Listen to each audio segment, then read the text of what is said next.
ഇന്ന് നമ്മൾ നടന്ന ഓരോ കമ്പനികളുടെ ഇപ്പൊ സ്റ്റോക്ക് ഇൻ ന്യൂസ് എന്ന് ജാസ്മിൻ പറഞ്ഞല്ലോ, അതിൽ ഞാൻ പറയാൻ ഉദ്ദേശിക്കുന്നത് അതെന്താണെന്ന് വെച്ചാൽ ഈ ബ്ലോക്ക് ഡീൽ. ഇപ്പൊ ബ്ലോക്ക് ഡീൽ എന്താണെന്ന് എനിക്ക് പ്രേക്ഷകരെ ഒന്ന് അറിയിക്കണമെന്ന് ആഗ്രഹമുണ്ട്. അപ്പൊ ആ ഒരു ബ്ലോക്ക് ഡീൽ വെച്ച് തന്നെ നമുക്ക് ഇന്നത്തെ സ്റ്റോക്ക് ഇൻ ന്യൂസ് തുടങ്ങാം. അതെന്ന് പറയുന്നത് ഭാരതി എയർടെൽ ആണ്. ഈ ഭാരതി എയർടെല്ലില് സിംഗ്ടെൽ സ്റ്റേക്ക് എടുത്തിട്ടുണ്ട്. അതായത് സിംഗപ്പൂർ ടെലികോമിന് ഭാരതി എയർടെല്ലില് ഷെയർ ഹോൾഡിംഗ് ഉണ്ട്. അത് ഏതാണ്ട് പാസ്റ്റൽ എന്ന് പറയുന്ന ഒരു കമ്പനി കൂടെയാണ് അവർ ഹോൾഡ് ചെയ്തേക്കുന്നത്.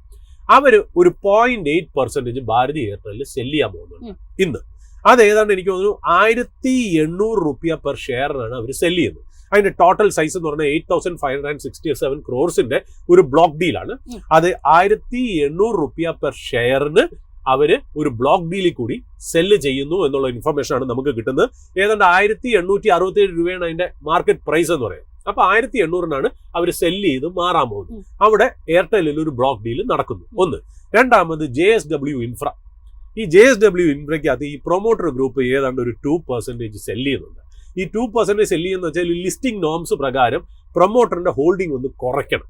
അതിന് വേണ്ടിയിട്ടാണ് ഈ 2% അവർ സെല്ല് ചെയ്യുന്നത്. ഈ സെല്ല് ചെയ്യാൻ നേരത്ത് എനിക്ക് തോന്നുന്നു 288 രൂപയ്ക്കാണ് അവർ സെല്ല് ചെയ്യുന്നത്. മാർക്കറ്റ് പ്രൈസ് എനിക്ക് തോന്നുന്നു 297 ആയിരുന്നു ഇന്നലത്തെ ക്ലോസ്. 288 രൂപയ്ക്കാണ് അവർ സെല്ല് ചെയ്യുന്നത്. ഏതാണ്ട് 1200 കോടിയുടെ ഈ പറയുന്ന പോലെ ഒരു സെല്ലിംഗ് ആണ് നടക്കുന്നത് എന്നുള്ളതാ.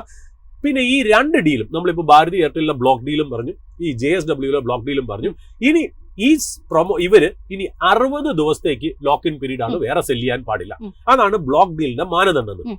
എന്താണ് ബ്ലോക്ക് ഡീൽ എന്നല്ലേ? ഈ ബ്ലോക്ക് ഡീൽ എന്നുള്ളതാണ് നമുക്ക് പ്രേക്ഷകരുടെ മുന്നിൽ അവതരിപ്പിക്കണം എന്ന് പറഞ്ഞാൽ പ്രേക്ഷകരുടെ ശ്രദ്ധയിലേക്ക് നമ്മൾ പറയുന്നു.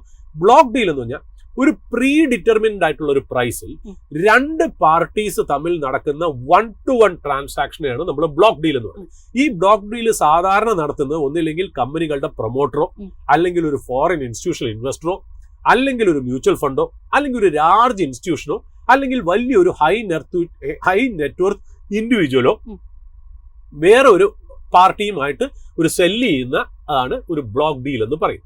ഈ ബ്ലോക്ക് ഡീൽ ഒരിക്കലും നമ്മുടെ സാധാരണ ടെർമിനലിലോ വിൻഡോയിലോ കാണാറില്ല. അതിനൊരു സ്പെഷ്യൽ ആയിട്ടുള്ള ഒരു വിൻഡോ ആണ്. അതിനെ ബ്ലോക്ക് ഡീൽ ടെർമിനൽ എന്ന് തന്നെയാണ് നമ്മൾ അതിനകത്ത് പറയുന്നത്. അത് കൂടുതലും 9:15 ആസ് വി സ്പീക്ക്, ഇപ്പൊ നമ്മൾ ഏതാണ്ട് 10 മണി അടുപ്പിച്ചുകൊണ്ടിരിക്കുന്നു.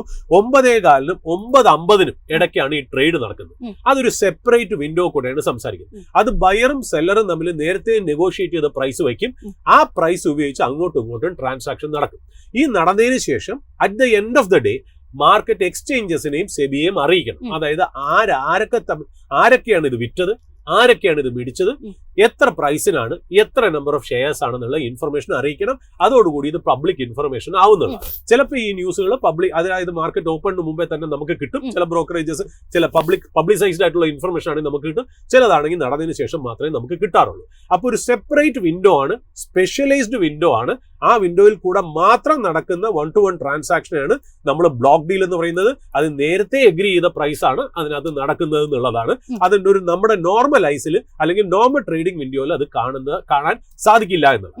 എന്തുകൊണ്ട് ബ്ലോക്ക് ഡീൽ ചെയ്യുന്നു എന്ന് വെച്ചാൽ ഈ ഒരു സ്പെഷ്യൽ ട്രാൻസാക്ഷൻ ആണല്ലോ. അതായത് വല്ലപ്പോഴും നടക്കുന്ന ഒരു ട്രാൻസാക്ഷൻ, അല്ലെങ്കിൽ വലിയൊരു ഷെയർ ഹോൾഡറിന് ഒരു കമ്പനിയിൽ നിന്ന് എക്സിറ്റ് ചെയ്യണം, അല്ലെങ്കിൽ വലിയൊരു ഷെയർ ഹോൾഡറിന് ആ കമ്പനിയിലേക്ക് മേടിക്കണം എന്നിങ്ങനെയുള്ള കാര്യം വരുമ്പോൾ നമ്മുടെ നോർമൽ പ്രൈസിനെയും വോളിയത്തിനെയും അഫക്ട് ചെയ്യാൻ പാടില്ല.